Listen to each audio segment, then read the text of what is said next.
There's certain ways that society expects you to look, or what's deemed as being like beautiful. Media has just played this instrumental role in what women and men should look like, right? And if you follow certain people, that's what you think you should look like. You're not just a number on the scale. Like, you're not just the Lululemon size that you are. You're not the clothes you wear. If you can control what you're eating, you can't necessarily control the environment of what's happening in the environment. So sometimes that's the easiest way of gaining control. You're so much more than what your mind is putting you through. You're so much more than what your mind makes you think you are.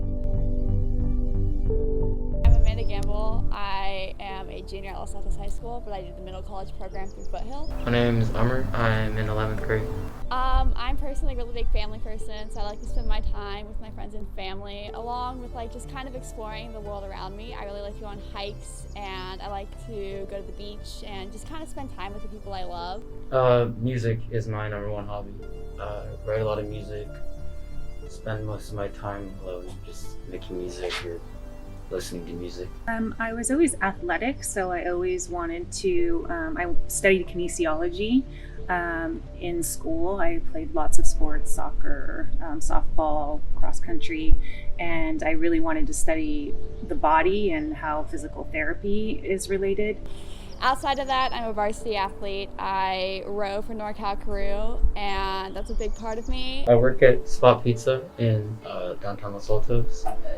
I was on the gun wrestling team, but COVID kind of took that away. There was a lot of eating disorders going on in college, and I wanted to sort of support that, and so that's where kind of my studies went into. I really learn well online. I've kind of learned to adapt, but I also kind of miss like the environment of the classroom and like actually like making connections with these people, because they're from all different types of schools, and I actually haven't gotten a chance to like meet them or like kind of like learn and interact with them. I have like ADHD, and I can't focus when I'm in school, and it's even worse when I'm at home with distractions around me.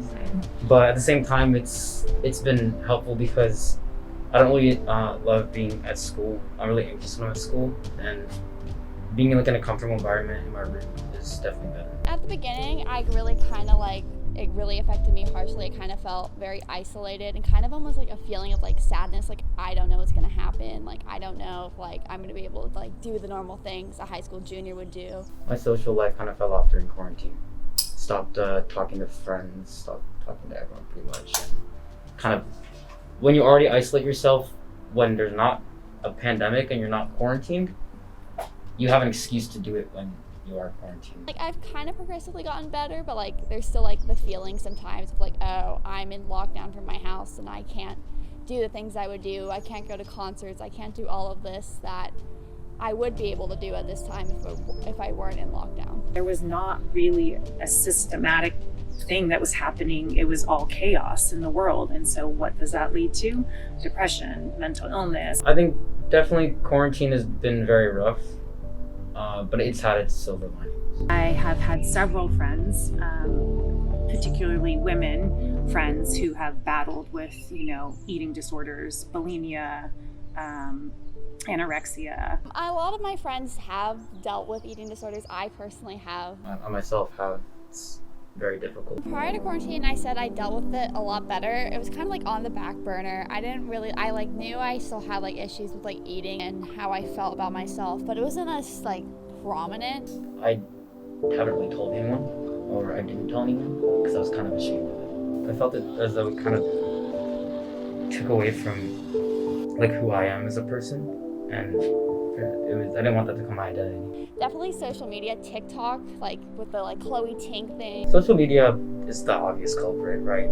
For a lot of people. There were still pictures of these girls who were like size 2 and they were like staying in the beach. No one posts about their bad days. They're just posting their good days a lot of the time. So you just see this facade of, all of this body image and, the skinniness, the fitness. And so you don't see a lot of normalcy. Body image is something that affects everyone, but I know it really pertains to women a lot because of media? I would say the fact that I was spending so much time alone and that there was so much out there on the internet that like was being produced in quarantine because everyone was stuck in their houses and everyone was like, what are we gonna do for this like 3 or 4 week period? And these workout videos started to come out and people were like showing their results and being like, oh, I lost 20-30 pounds on Chloe Ting, or Alexis Ren helped me gain my confidence back. I feel like there was good intention behind it, like help people, help this, but I think as a result they also triggered the eating disorder community and they triggered the girls with like the body image issues. Being on Zoom also kind of sucks because like you have to look at your face all day, especially when teachers like turn your cameras on. There's like certain teachers that have it mandatory to keep your cameras on, and not even just like about having eating disorder, but having like low self-esteem about the way I look. It was not easy to have to stare at my face without criticizing the way I look 24/7.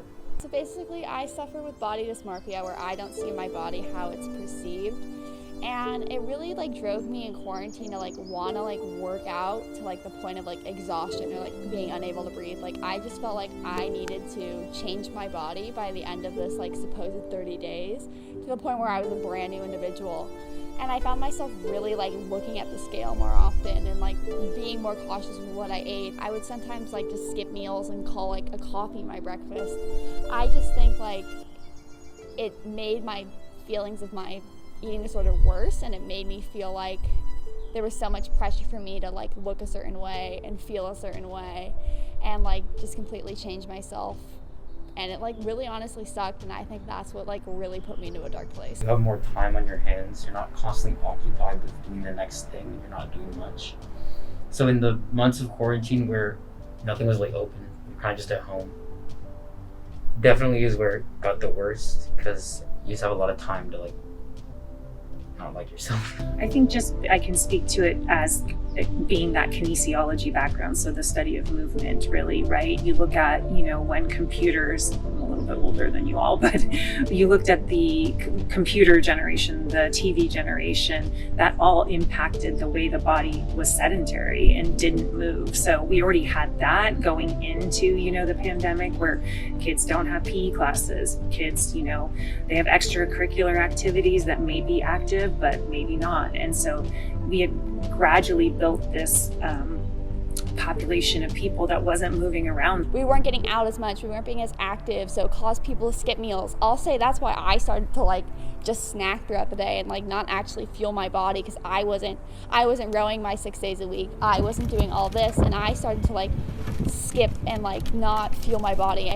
When I was in college, I think the environment around me was very stressful, and there was a lot going on for me personally, and I think it was very easy for me to count calories. I could control what I was eating if I couldn't control the outside environment. Like the doctors kind of saw that my weight was dropping off really rapidly and a lot.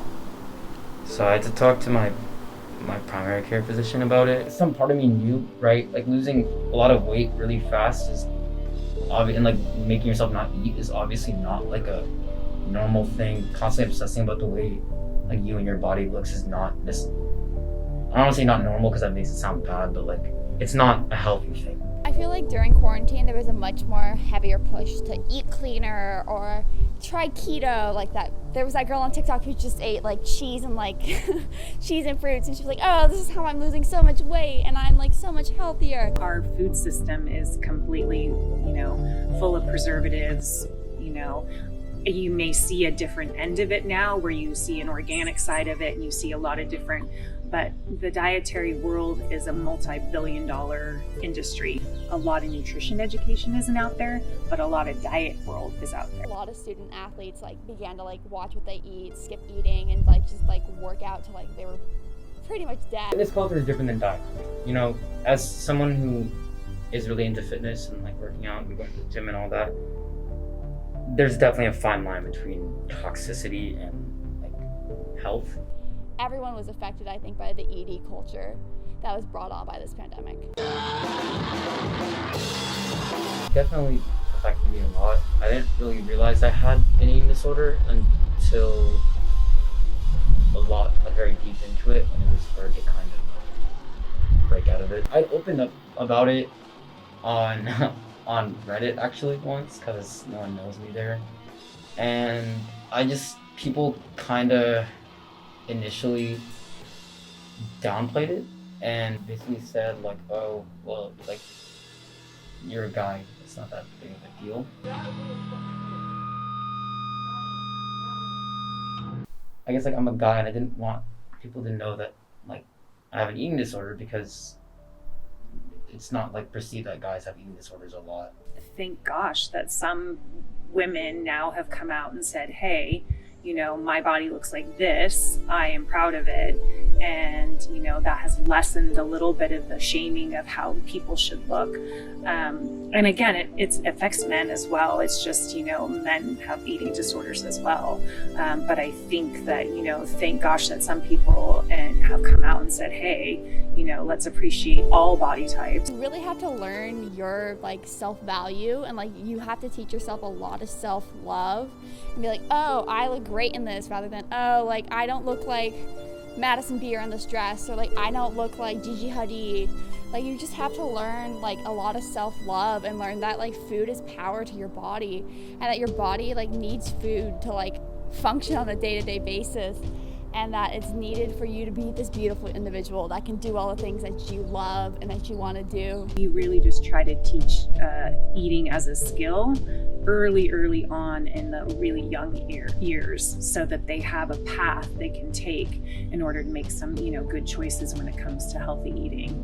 What's really helped me is honestly realizing your body is your body, and no one can like tell you to look a certain way. Like the BMI charts are honestly like a little bit of BS. I'm sure that eventually I would have sought help for myself, but you know, I kind of did need that push. Right? You need to eat as a lifetime. You can't just eat periodically and say, I'm going to do this for this amount of time and then the rest is, you know, or I want to lose 5 pounds before my prom dress. It's a skill that you need for a lifetime, and you need to make continuous good choices when it comes to eating. Definitely recommend that anyone who's going through the same thing talks to a professional about it. It's uncomfortable, definitely at first. Not something everyone wants to talk about, but in the long run, it's definitely the most helpful thing. So as we're gradually making our way back into the outside world, be kind to yourself, be gentle to yourself, give yourself a little bit of time to kind of gather your thoughts. And you have so much self-worth and so much self-love, and so many people love you, and you have this beautiful life that you shouldn't let your mind bully you into thinking that you're something else that you're not.